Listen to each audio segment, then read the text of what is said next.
Hi, I'm David Batstone, and I am not for sale. And you are not for sale, and I hope that we all can agree that no one should be for sale in the world today. Unfortunately, over the last year, I've been doing an investigation around 5 continents and discovered that there are 27 million people in slavery.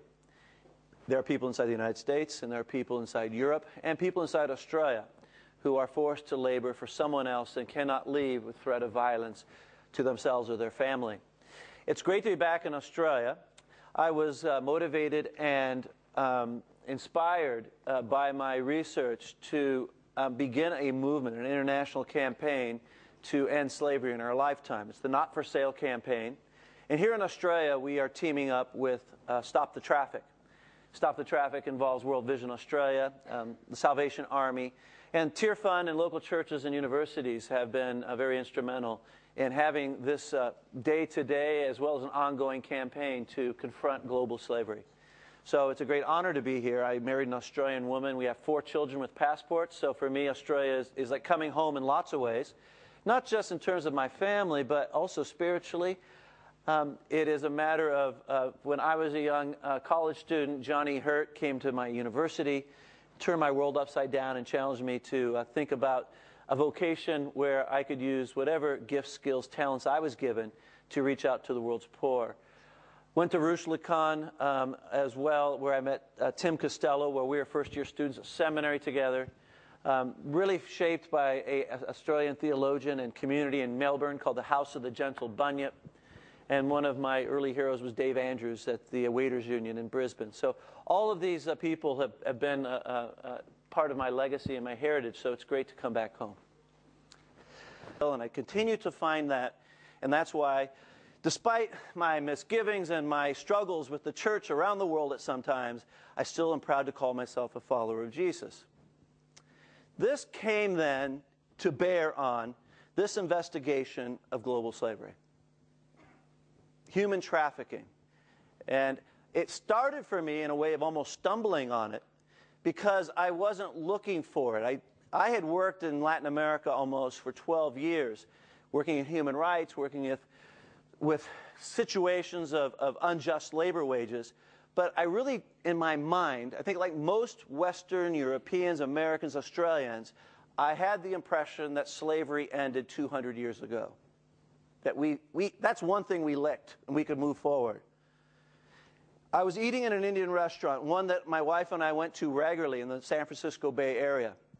And, you know, the girls that waited on our tables, washed the dishes, were served as a hostess for showing us a table, they all seemed very young. But we really didn't, it wasn't in the grid. It wasn't, wasn't even thinking that maybe they're there against their will. In fact, they may be forced to work there. And then the front page of my paper, the San Francisco Chronicle, the major newspaper in the San Francisco Bay Area, announcing that this restaurant that we had been going almost every 2 or 3 weeks for a couple of years, that it was the center of a trafficking ring, bringing young girls from India, up to 500 young girls, into the United States to serve as slaves in restaurants, hotels, in agricultural work. And it was a steady stream that finally ended when the gas pipe on one of the slum landlord apartments that was owned by the slave owner, it burst a pipe, and it led to the death of one of the girls who was in the apartment. A girl called the slave owner, said that people are sick. One girl, she's not breathing. You need to help get us out of here. He quickly rushed over with 4 of his friends, and instead of trying to deal, obviously, with the tragedy, what he wanted to do was cover it up before anyone found that he had slave girls in his apartment in Berkeley. Now, Berkeley, if I say Berkeley, you think the 60s, the radicals, the social justice. This is 500 slaves in Berkeley, and no one knew about it.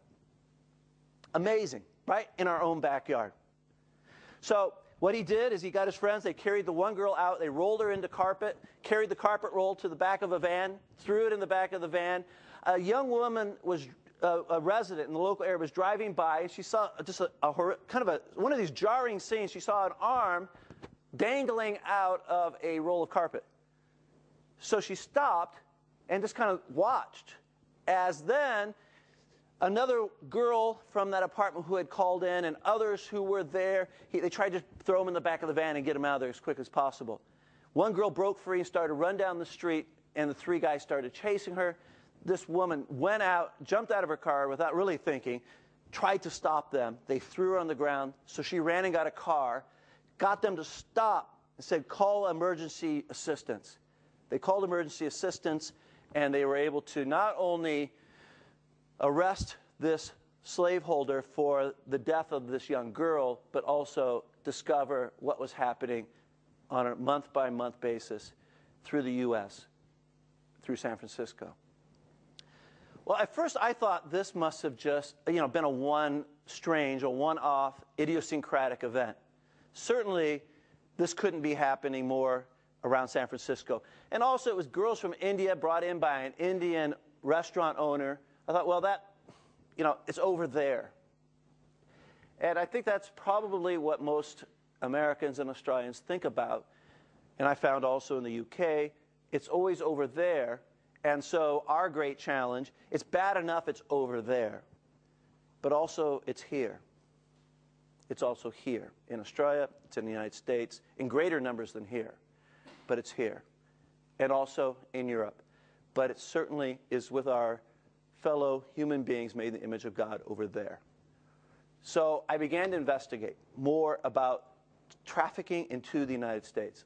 I first wanted to find out the connection of my own backyard to what was happening in Asia and Africa and Latin America.